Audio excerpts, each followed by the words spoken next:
Bon dia a tots y a totes. A continuación vamos a hacer una actividad del proyecto de Africa Hacks que se llama un abrazo masivo.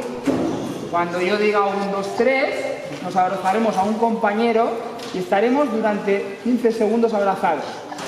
De esta manera seguiremos el proyecto que San Domingo está llevando ahora en Gambia e invitaremos al resto de centros de primaria y secundario de aquí, de Valencia, del País Valenciano, de España, a hacer la misma acción para que todos nos unamos y podamos conseguir una África mejor.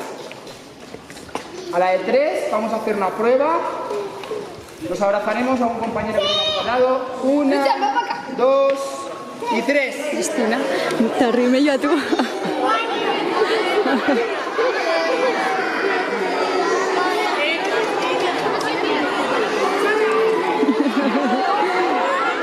El mochila, le encanta. Ahí, véalo, en alto.